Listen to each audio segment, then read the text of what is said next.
Buenos días a todos. Mi nombre es Luis Muñoz y hoy vamos a explorar un tema de creciente relevancia en nuestra sociedad digital: las consecuencias neurobiológicas del consumo de pornografía. En los próximos minutos, nos sumergiremos en una revisión de la evidencia científica actual, con el objetivo de comprender cómo el consumo de este tipo de contenido puede afectar nuestro cerebro y, en consecuencia, nuestro comportamiento. Para ello, nos basaremos principalmente en dos fuentes: el artículo académico A Descriptive Analysis of the Types, Targets and Relative Frequency of Aggression in Mainstream Pornography, y la información recopilada en el portal Fight the New Drug. A lo largo de esta presentación, no solo expondremos los datos objetivos y los efectos neurobiológicos descritos en estos estudios, sino que también adoptaremos una postura crítica. Analizaremos las posibles limitaciones y controversias que rodean esta área de investigación, fomentando una comprensión más completa y matizada del tema.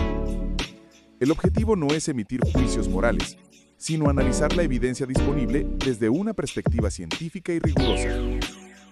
Espero que esta presentación sirva para abrir un diálogo informado y reflexivo sobre un tema que, sin duda, nos concierne a todos en la era de Internet. Para comenzar, es crucial entender el contexto en el que nos encontramos. La pornografía no es un fenómeno nuevo, pero la llegada de Internet ha transformado radicalmente su consumo. Hoy en día, el acceso es instantáneo, anónimo y, en gran medida, gratuito. Esta accesibilidad sin precedentes ha llevado a un aumento exponencial en el consumo, especialmente entre los jóvenes. Esta masificación ha generado una creciente preocupación en diversos ámbitos, desde la salud pública hasta la psicología y la sociología. Se plantean preguntas importantes. ¿Qué efectos tiene este consumo masivo en el desarrollo cerebral, especialmente en los adolescentes? ¿Puede influir en nuestras relaciones interpersonales, nuestra salud mental y nuestras conductas sexuales? Es importante destacar que la investigación en este campo a menudo distingue entre el consumo ocasional y el consumo problemático o compulsivo. No todos los que consumen pornografía desarrollan una adicción o experimentan efectos negativos significativos. Sin embargo, la línea que separa un hábito de una compulsión puede ser difusa, y es precisamente en esa zona gris donde se centran muchos de los estudios que vamos a analizar. En esta presentación, exploraremos los mecanismos neurobiológicos que podrían explicar por qué, para algunas personas, el consumo de pornografía puede convertirse en un comportamiento difícil de controlar. Ahora, vamos a adentrarnos en el primer estudio clave de nuestra revisión: A Descriptive Analysis of the Types, Targets and Relative Frequency of Aggression in Mainstream Pornography. Este estudio es fundamental porque no se basa en autoinformes o percepciones, sino en un análisis de contenido directo de lo que se muestra en la pornografía más consumida. Los investigadores analizaron más de 4.000 escenas de dos de los sitios web de pornografía gratuita más grandes del mundo. Sus hallazgos son, cuanto menos, reveladores. Encontraron que la agresión física, que incluía actos como bofetadas, tirones de pelo y ahogamiento simulado, estaba presente en un porcentaje muy significativo de los videos. Pero lo más llamativo no solo es la presencia de agresión, sino también el contexto en el que se presenta. Según el estudio, en la abrumadora mayoría de los casos, las mujeres eran el objetivo de esta agresión.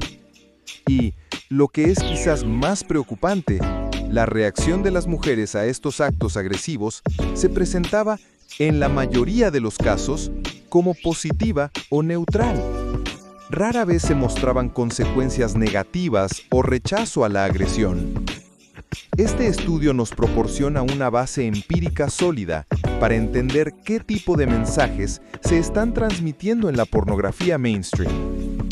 Nos muestra que la agresión sexual no solo está presente, sino que a menudo se normaliza e incluso se presenta como algo deseable. Esto es crucial para entender los posibles efectos en la audiencia, un tema que exploraremos a continuación. Una vez que hemos visto el tipo de contenido que predomina en la pornografía, la siguiente pregunta es: ¿cómo reacciona nuestro cerebro a estos estímulos? Aquí es donde entramos en el campo de la neurobiología, basándonos en la información recopilada por Fight the New Drug y otros estudios similares. El concepto central aquí es el sistema de recompensa del cerebro. Cuando realizamos actividades que son beneficiosas para nuestra supervivencia, como comer o tener relaciones sexuales, nuestro cerebro libera dopamina, un neurotransmisor que nos produce placer y nos motiva a repetir esa conducta. Las drogas adictivas, como la cocaína o la heroína, secuestran este sistema, provocando una liberación masiva de dopamina y generando una fuerte dependencia. La pornografía, según esta perspectiva, actúa de una manera similar. Se la considera un estímulo supernormal, es decir, una versión exagerada e idealizada de los estímulos sexuales que encontramos en la vida real. La variedad, la novedad y la intensidad de las imágenes pornográficas pueden provocar una liberación de dopamina mucho mayor que la que se experimenta en las interacciones sexuales reales. Gracias a la neuroplasticidad, la capacidad del cerebro para cambiar y adaptarse, esta sobreestimulación constante puede tener consecuencias a largo plazo.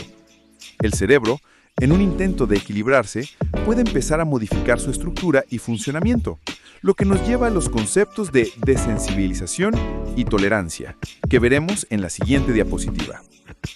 Como mencionábamos, la sobreestimulación del sistema de recompensa puede llevar a cambios significativos en el cerebro. Dos de los conceptos más importantes para entender este proceso son la desensibilización y la tolerancia. La desensibilización ocurre cuando, debido a la exposición repetida a altos niveles de dopamina, los receptores de este neurotransmisor en el cerebro se vuelven menos sensibles. Es como si el cerebro se taponara los oídos para protegerse del ruido excesivo.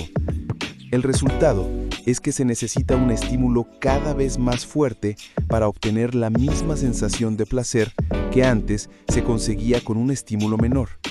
Esto nos lleva directamente al concepto de tolerancia, que es un sello distintivo de las adicciones. Al igual que un consumidor de drogas necesita aumentar la dosis para conseguir el mismo efecto, un consumidor de pornografía puede necesitar buscar contenido más intenso, más novedoso o más extremo para alcanzar el mismo nivel de excitación. Este fenómeno se conoce como escalada. Lo que al principio resultaba excitante, con el tiempo se vuelve monótono, lo que lleva a una búsqueda constante de novedad y a un consumo de géneros de pornografía que quizá al principio se consideraban inaceptables o extraños. Este ciclo de desensibilización, tolerancia y escalada es uno de los principales argumentos para considerar el consumo problemático de pornografía como una adicción conductual, similar a la adicción al juego. Los cambios neurobiológicos que hemos descrito no se quedan en el cerebro. Tienen un impacto directo en el comportamiento y las relaciones interpersonales. Uno de los efectos más comúnmente reportados por quienes buscan ayuda para el consumo problemático de pornografía es la dificultad para excitarse con una pareja real. Después de que el cerebro se ha acostumbrado a los estímulos supernormales de la pornografía, el sexo real puede parecer aburrido o poco estimulante en comparación. Esto puede llevar a una disminución del deseo sexual hacia la pareja y en algunos casos a la llamada disfunción eréctil inducida por la pornografía, una condición en la que un hombre es capaz de lograr una erección con la pornografía, pero no con una pareja real.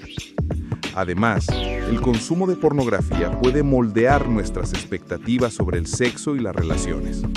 La pornografía a menudo presenta una visión del sexo que es irreal, centrada únicamente en el rendimiento físico y desprovista de intimidad emocional. Esto puede llevar a expectativas poco realistas sobre la frecuencia, la duración y la naturaleza de las relaciones sexuales, generando frustración e insatisfacción en la pareja. Finalmente, y volviendo al estudio sobre la agresión, la exposición constante a imágenes de violencia sexual normalizada puede llevar a una mayor aceptación de estas conductas en la vida real. Si la agresión se presenta repetidamente como algo placentero y sin consecuencias negativas, es posible que se internalice como una parte normal o incluso deseable del sexo. Hasta ahora, hemos presentado la evidencia tal como la exponen las fuentes. Sin embargo, es fundamental realizar una crítica de estas evidencias.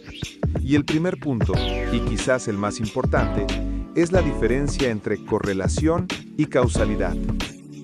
La mayoría de los estudios sobre los efectos de la pornografía son correlacionales.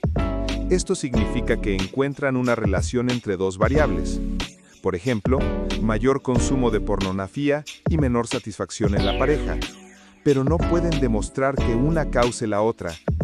Es posible que el consumo de pornografía cause insatisfacción, pero también es posible que las personas que ya están insatisfechas en sus relaciones busquen refugio en la pornografía. O podría haber una tercera variable, como la depresión o la ansiedad, que cause tanto un mayor consumo de pornografía como una menor satisfacción en la pareja. Otro punto crítico es el sesgo de selección. Muchos de los estudios, especialmente los que se centran en la adicción, se realizan con personas que ya buscan tratamiento o se autoidentifican como adictas. Este grupo no es representativo de la población general de consumidores de pornografía, y sus experiencias no pueden generalizarse a todo el mundo. Finalmente, la falta de estudios experimentales controlados es una limitación importante. Por razones éticas, no podemos asignar al azar a un grupo de personas a consumir grandes cantidades de pornografía durante años y a otro grupo a no consumirla en absoluto, para luego comparar los resultados. Esto hace que sea muy difícil establecer una relación causal directa y definitiva. Continuando con nuestra crítica, es crucial abordar el debate en torno al término adicción a la pornografía. Aunque es una expresión muy utilizada, especialmente en portales como Fight the New Drug, es importante saber que no está reconocida como un diagnóstico oficial en el DSM-5, el manual de referencia para los trastornos mentales.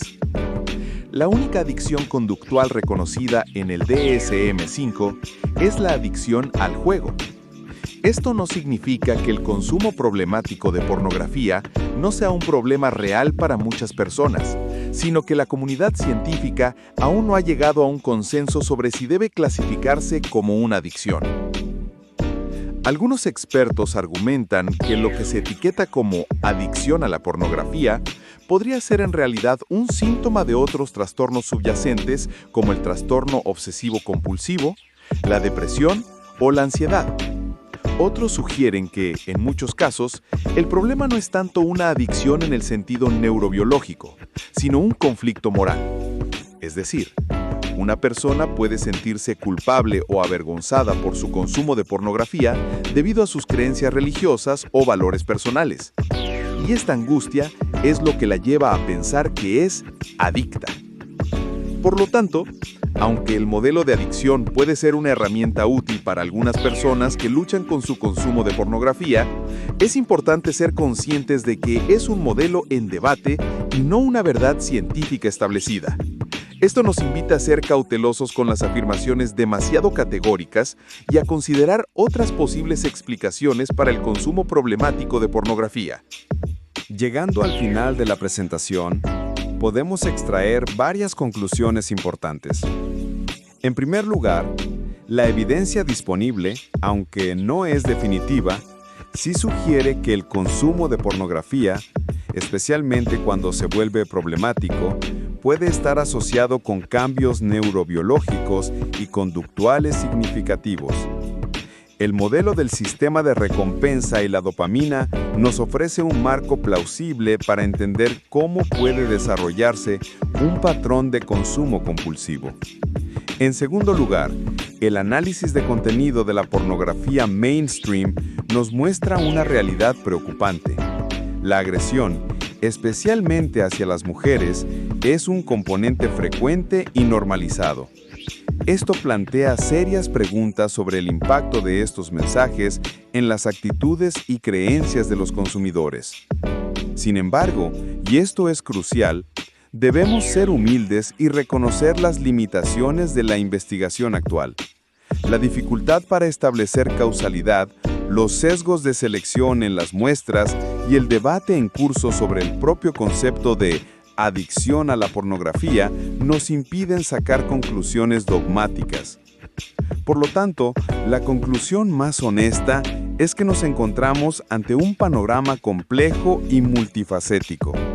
No podemos afirmar con certeza absoluta que la pornografía daña el cerebro de la misma manera que una droga, pero tampoco podemos ignorar la creciente cantidad de evidencia que apunta a posibles efectos negativos, ni los testimonios de miles de personas que luchan con un consumo que sienten que no pueden controlar. Muchas gracias.